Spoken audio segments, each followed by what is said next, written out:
Do you want to play a blind character in D&D with respect and authenticity? Welcome to Gaining Advantage. Welcome to Gaining Advantage. We are using tabletop role-playing games like Dungeons & Dragons to help you make lives better. Now imagine your D&D idea being canon in a published campaign setting. Wouldn't that be cool? Right, we've had lots of people that have contributed in different ways to our products before, and it's always just such a fun experience for them and for us. And so we want to open that up and expand it and really make your ideas, your lived experiences, all of that really the core of the content that we are creating. All right, and so we have developed a new program called the Wyrm's Workshop. All right, and with this program, you get to work with our team, with our professional game designers and artists. And you can develop, depending on your budget and your interests, a new spell, a magic item, a service animal, a new monster, a subclass, an NPC, an ancestry, what used to be called races, but we're calling them ancestry because we think that term is just more helpful. A new vehicle using the unique aspects of our campaign world, faction in part of that world, a location which could be a city location like a shop, or it could be a grove, an enchanted grove in a forest or whatever, or an entire city. And we have all kinds of different options. It includes not only working with our designers to develop that so that it's ready for people to use in their games all over the world, but also you'll have an illustration to go with it. There's an option if you'd like to include a miniature and have that designed too. And all of that will become part of the core of what we have to present. That will be included in the Dragon's Lair, our online compendium. Will be canon in the new world that we are created. That's the Access Punk world of Andavir. And it will be included in a future, one or more future Wyrmworks Publishing books and other products. And so this is a way to get your ideas out there in ways that will make people's lives better all over the world. And see, by doing this also helps to support the work that we're doing so that not only do we get your ideas and all your creativity coming from all over the place, but it also helps to support, to give us the funding that we need to develop more products, to be able to pay our writers and editors and illustrators better. And which is, with all the AI stuff out there, it's getting harder and harder for people that are doing the real creative work. And so we want to make sure to support them, and we prioritize hiring disabled and neurodiverse and mentally and chronically ill creators. And so we want to support that. We're giving you the opportunity to do that. And then this also helps you to share your ideas with the world, and so we can have it ready for people. We can have people looking at it before it gets in the book, so it gets play tested, and you can get feedback from the people that are using it, and just all of the excitement. People just love the stuff that is being produced, and so for you to be a part of that, we want to offer you that opportunity in a way that is going to be feasible for us, but also possible for you to get involved. And so we hope that you'll take advantage of that. There's a link to Wyrm's Workshop in the show notes. Also, the Limitless Champions campaign, we have late pledges available. You can just go to our website, link in the show notes. We have STLs if you have a 3D printer. If you don't, you want to buy pre-printed miniatures, you can get those. We have cards and all kinds of stuff. And the miniatures, the STLs and the pre-printed ones are at a heavily discounted price through the month of August. And so I encourage you to go get them now. Now, here's the tip.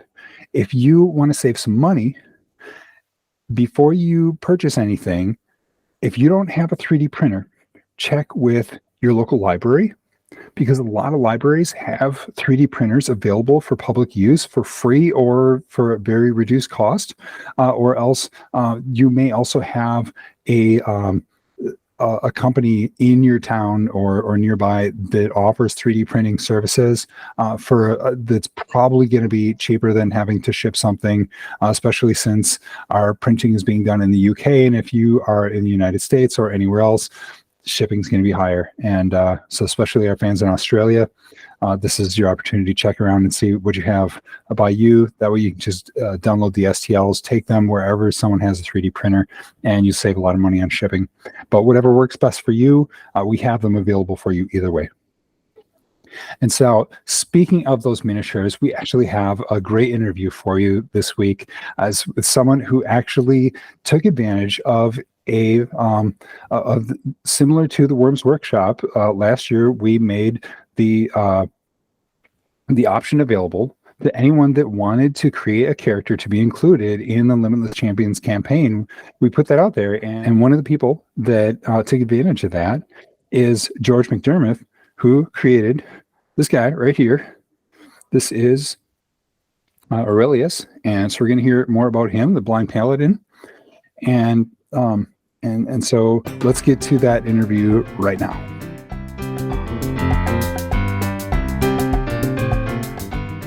Today we have George McDermith, a talented gamer and the creative mind behind the character Orrelius from our recent Limitless Champions campaign. George's perspective as a blind gamer offers us valuable insights into inclusive gaming and the role of blind characters in Dungeons & Dragons. I'm thrilled to have him here to share his experiences and knowledge with us. So let's dive right in. So George, first of all, welcome. And can you tell us a bit about yourself and your experience with tabletop role-playing games? How'd you get started with D&D and what's been your experience? Yeah, thank you very much for having me on the show. It's a delight to be here. I currently am training to be an orientation and mobility instructor, so teaching blind people how to travel with a cane and a guide dog, that sort of thing. That training's coming to an end here shortly and going to be entering into a full-time career. Prior to that, I used to work for the IRS as a collections representative, which was good work, but not very good for the soul. And then I've also done instruction in adaptive technology as well. I got connected with Dungeons & Dragons at an early age, at around 8 or 9. My dad was an early adopter of D&D and played with myself and my siblings, and that got me hooked. At the time, I had some residual vision where I could read with these large pop-ball eyeglasses, and I would spend a lot of time. They used to have the old pewter figurines and stuff, and so I would read through my dad's 3-ring binder D&D stuff for advanced D&D, going back in the day for sure, and then play with those lead figurine or pewter figurines. And it was just something that brought me a lot of delight. I love getting to use my imagination and just filled my world with a lot of interesting things I really enjoyed. And then I kind of had that drop off a bit as I went through middle school and high school.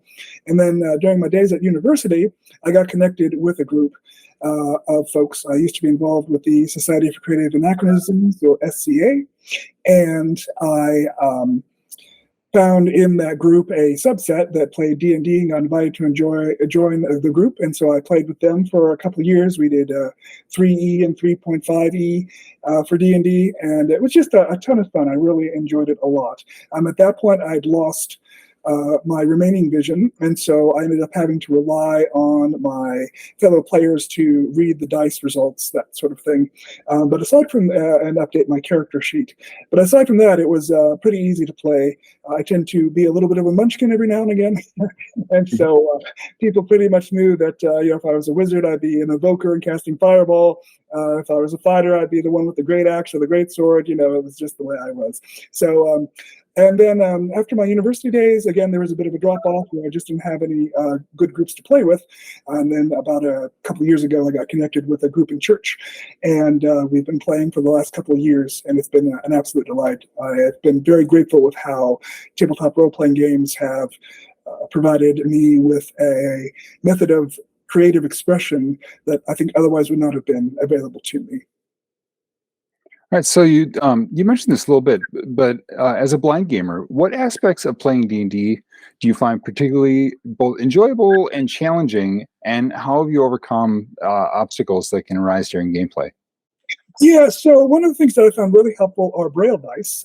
They have ways of making Braille dice. You can either have them 3D printed, or there's a company called 64-ounce Games that produces them for you. They're not inexpensive, unfortunately, but they are just a real there's something cathartic, empowering about being able to roll the dice and read it, and you see that 20 under your fingertip, and you're like, yeah, buddy, double damage, you bet your boots. Mhm. And it's just really exciting to see. So I found that Braille dice are useful. I have started running my character sheet through, I have a Braille display with a built-in note taker, and so I'll just write up the character sheet and through those means, and occasionally we'll run it by the DM to make sure that we're both on the same page. So those are good workarounds that were not available to me at an earlier age due to technology limitations. And I really enjoy the camaraderie around the table. It's always good to get to interact with people and see how one handles different situations. And then also, I just enjoy getting to contribute to the story. Most challenging, I would say, things like d20.com, various PDFs would not be accessible on occasion, and so those can be really frustrating because I think particularly with the PDFs, if one were to take the time to make sure that they're accessible, they're just an absolute godsend. And so I've had access to so many more gaming materials, both through Wyrmworks as well as other companies, that just would not have been available to me years ago. And so when I do come across PDFs that aren't accessible or websites that aren't accessible, it's perhaps even more frustrating than it would be otherwise, because it doesn't have to be that way, in my opinion. So, for example, gaming online, I'd love to join up with an online D&D group, but finding an accessible website is the trick. So I'd say that's probably the most challenging element as a blind user, speaking for myself personally, finding those accessible websites and accessible materials that you can subsequently use in gameplay. Yeah, and that's so important. It's something that people don't realize. It was something that really hit me back in January with the whole OGL fiasco, where Wizards of the Coast was saying, "Oh, well, just PDF, and no other formats and stuff." And I said, "Hold on a minute here. PDFs have they're terribly inaccessible, and especially this for any creators out there that are following this. If you use watermarking in your PDFs, that makes them extremely difficult for screen readers to do anything with them, and so it doesn't really help with piracy anyway, since that's the main concern. So pirates know how to get around that stuff. So that's really just I can't I'm constantly emphasizing that to publishers and creators and stuff to just keep that in mind as far as formats to make them more accessible. I really appreciate your advocacy on the behalf of blind and visually impaired gamers, because it's so important. One thing I really have appreciated with Wyrmworks in particular is your focus on accessibility. When the Limitless Champions came out, and the chest was published on your site, and there wasn't a description for the various backgrounds. I mentioned it to you in passing, and like, boom, 3 days later, there's a great audio description for all the backgrounds. And it's unfortunate that we don't see that in more of the mainstream companies, particularly with Wizards of the Coast, because they seem, at least hypothetically, to be so keen on equality and representation in their games. And yet there's this huge gap and seemingly a lack of care for accessibility, at least from my experience with blind and visually impaired gamers. So it's both very refreshing to have a company like Wyrmworks where you can really expect that accessibility right off the bat, and even if it's not there, it'll be there shortly. And one wishes that would bubble up to Wizards of the Coast and others as well. Yeah, and I mean, there's stuff that I know we don't have down perfectly either, that we're still working on, but we're hoping to lead by example. So, and I've said that if it seems like so much of the stuff that we do is it's the first, it's the biggest, it's whatever, and the bar is so low for most of that stuff that it's if you look at it, it's not that impressive. It's just sort of okay, nobody else is doing it. But um, yeah, I've said repeatedly that my dream is that we be forced out of business because what we're doing just becomes mainstream. So, Yes, yes, from your lips to the ears of the gods. I'm with you there. all right, so let's talk about Aurelius, the character that you created for Limitless Champions. He's a blind paladin. Tell us about the thoughts that went into his design. Yeah, so one of the things that I really appreciate about role-playing games in general and D&D in particular is the ability to work through real-life things in a safe space with fantasy gaming that roll-top games provide.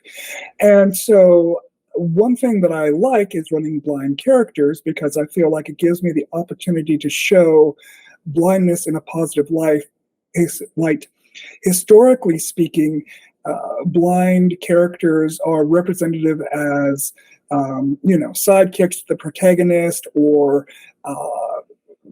villains, or objects of pity. But rarely in fiction do you find blind characters being the protagonist and being competent and being representative as someone who legitimately adds to what's being done, the quest, if you will, or the goal.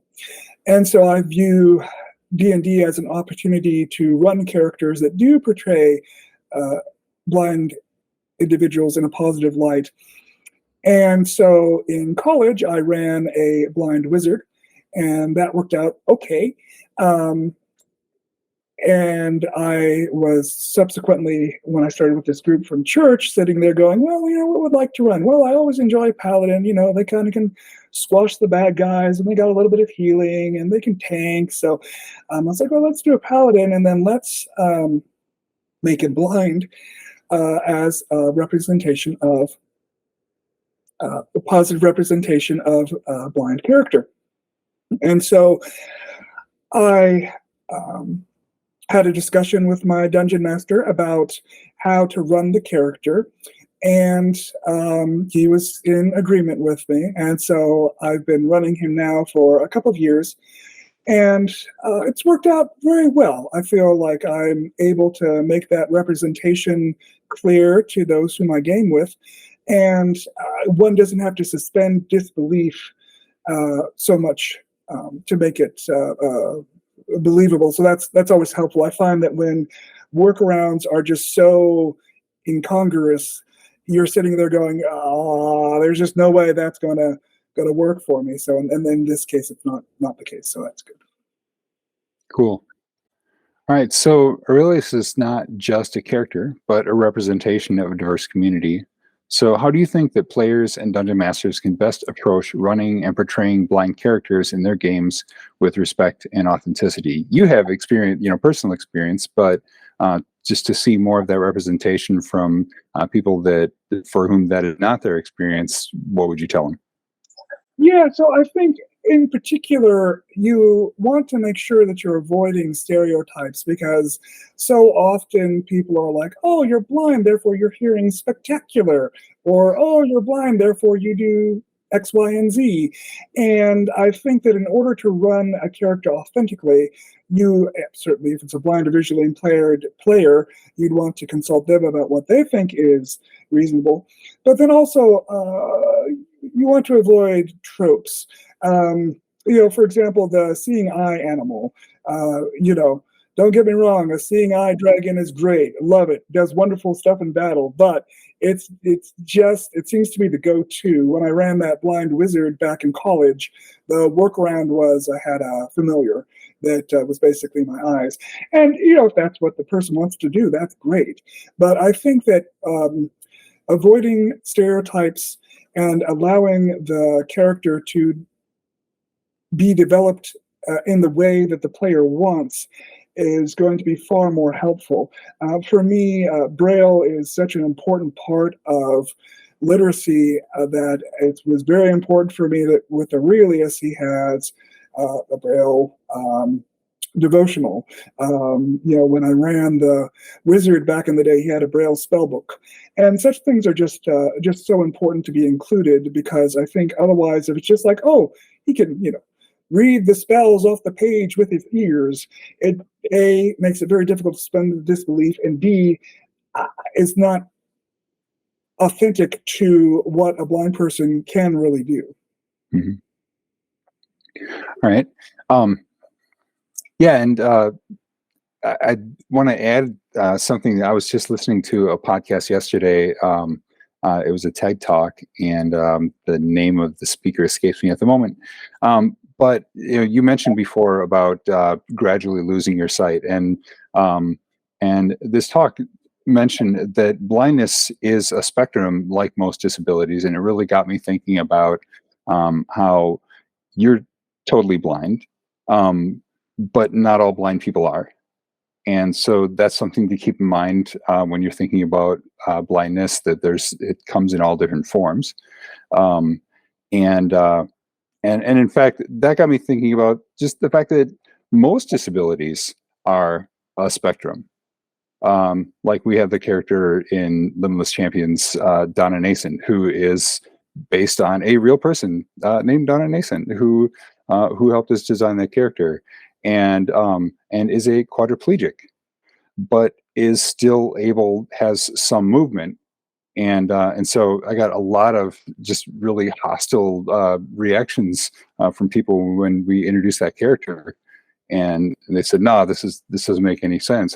And I said, "Okay, but paralysis is also a spectrum," and so just as people think about that, it's not always a condition is not always total, and so it's just something for people to keep in mind when they think about representation.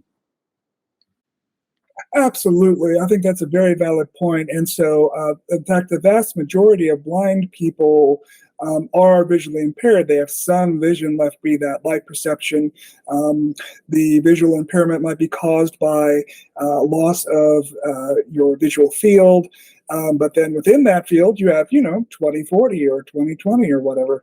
And so I think just tying back to being mindful of what the character wants to run. I have a friend who is night blind, but during the day she can look around no problem at all. And so maybe if she were to play, she'd want to have that represented in some way. And so it's just being mindful and conscious of the fact that there is a spectrum for all disabilities, and approaching that with sensitivity as opposed to, oh, well, this doesn't fit into my mold of what I think this disability should look like. So, therefore, we're going to not be supportive of it. And I just don't think that's the way to be.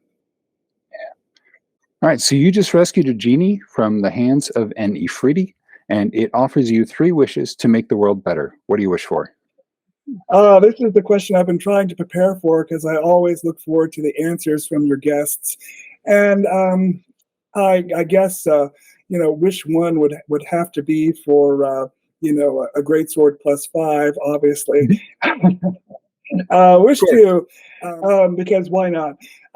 Wish 2, I wish if I could, I would implant in the general public knowledge. Let me rephrase that. For wish 2, if I could, I would take knowledge of disabilities from my head and put it in the public's brain in general, and D&D gamers in particular, because I think there's just a lack of education out there about disabilities in general, blindness in particular, that can be overcome if you just inform enough people. And it is very difficult, I think. I know for myself as a blind person, I'm sure for others with disabilities, to educate the public. And so a great wish, I think, would be to have that knowledge broadly available, both within the general public as well as the D&D community, because I think it would solve so many issues and cut through so much, cut through so many barriers that they are to deal with, whether you're just out in public or whether you're playing a game of D&D. And then for my 3rd wish, I would happily be transported to Maui and live on some beachfront property. I could do with a cup of coffee every morning, a few apple bananas, and a good run on the beach. Yeah, that's I think that's how my wife would answer that one. So She's and got I wouldn't mind joining her there. no doubts. All right. So what one message would you like to give disabled creators and players who want to introduce disabled characters in their campaigns? Don't be afraid to drag down the party with disability.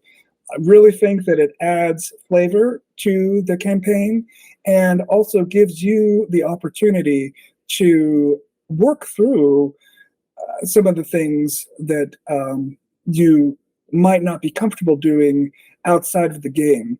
And so I would just really think about yourself as an individual and how you add to your community and to life in general by being who you are, and part of that is your disability. And then think about how can I then bring that to the game and to the party. I think so often folks with disabilities are feeling like they are less, and we're not. I think we add to our communities in a good way, and that what we do is important. And I think the same can be true in Dungeons and Dragons and other role-playing games as well. So don't be afraid to add to the party, add to the flavor by working in the disability, and don't short sell yourself. Awesome. Yeah. All right. And what one message would you like to give non-disabled creators and players who want to introduce disabled characters in their campaigns? I would encourage anyone to play a disabled character. Again, avoiding stereotypes is so important because otherwise you're not going to be getting a true sense of what it's like to work with a given disability. What you're going to be doing is simply playing into your stereotypes of what that disability is. And so absolutely introduce those characters, but make sure you do your homework first in order to make sure that you're getting an authentic representation as opposed to what you think a given disability would be. I think of, Daredevil. Okay, cool, great. But if that's your only idea of a blind hero, then it's going to hamper your ability to experience someone whose main way of dealing with disability with the blindness is not hearing, but maybe they're a really good cane user, or they use Braille really effectively, and so maybe they can cast spells faster, that sort of thing. And so you just want to be cognizant of avoiding stereotypes in order to make sure that you're really getting that feel for that disabled character. And the more the merrier. Make sure they're able to really contribute to the party if possible, as opposed to simply being a sidekick. All right. So do you have any projects that you're working on right now you can talk about? Well, aside from trying to get other blind and visually impaired people out and traveling via my orientation and mobility work, I am not working on anything else in particular at the moment. I'm doing a little bit of short story writing with some disabled individuals, and of course I'm continuing to work with my local Dungeons and Dragons group, and hopefully I'll be able to affect change in my local community through those means. Cool. All right, so we'll have all your contact information in our show notes, but where's the one best place you'd like people to start to learn more about you or to contact you? Our best place is probably going to be on Facebook. If you go to www.facebook.com/blindpaladin, that'll get you to my personal page, and just shoot me a friend request. I'd be happy to add you, and we have to have additional conversations about this topic or others. Awesome. Well, George, thanks so much for coming on the show. Everyone, check out those links in the show notes. Thank you again for having me, and thank you for the great work you do with Wyrmworks. I really appreciate it. That was great. George, I just want to thank you again for coming on the show. I've really enjoyed getting this chance to meet you and having the chance to talk to you and hear more of your insights. And I really appreciate the support that you have been giving to us. And so also, speaking of support that we've been receiving, I've got a shout out to all of our patrons. we have new patrons this month, and so I appreciate you so much. Big thanks to Jared Eaton and Dax Quinn. Thank you for dreaming with us. And to all of our patrons, I am just so appreciative of your support. It's not just the financial support, it's that encouragement when I find myself going, what am I doing? This is weird. This is not the way you do a game company. We're just doing things so differently than most people. And your support says, yeah, keep going. Let's keep doing this. And so that really means a lot to me. And so, and to our whole team, really. And so just a huge thanks to our patrons and our Kickstarter backers. Because of you, every month, we get to add community copies to our store for those who can't afford our projects. And so if that's you, you can sign up for our weekly emails to get notified when they come available. This month, thanks to our patrons, we added 38 copies of the Limitless Heroics coloring book and 11 copies of Limitless Heroics. All right, that's this month alone, $630 worth of products that you made possible, right? And that's awesome. So that stuff right now, as I'm recording this, those we have copies available at our store. If you can't afford our products, you can go and you can get those. They're there, and we want you to take advantage of that and be able to use them, enjoy them, use them to make your tabletop group more inclusive. And I also just want to point out that the coloring book, teachers, therapists, anyone who's working in institutional settings, or if you are a PCA or something like that, the coloring book includes a license so that you can make copies for students, for clients, for for other people that you are working for or working with, so that they can take advantage of that, so you can use that in those settings without having to buy multiple copies. And so if you're working in one of those settings, we appreciate you so much. Go grab a copy of that coloring book. All right. And so patrons get access to all of our content in this modular format that I mentioned at the beginning of the show called the Dragon's Lair. Plus, there's exclusive extras, and it's only $3 a month. At higher tiers, we have all kinds of added benefits. And so I encourage you to check out the link in our show notes to get more details. Now, do you see this show being helpful? If you do, if you're watching this on YouTube, hit that like button. If you'd like to see more, however you're consuming this, please subscribe. If you know people that need to hear this, please pass it on to them. And if you, like me, think everyone needs to hear this, this is just such great stuff, please pass it on to your social media friends. And don't forget those podcast ratings. They're really important to work those algorithms so that more people can stumble across our work. So thank you so much for joining us to make lives better with tabletop role-playing games. And we want to hear from you. What character have you wanted to include in your game that you haven't yet?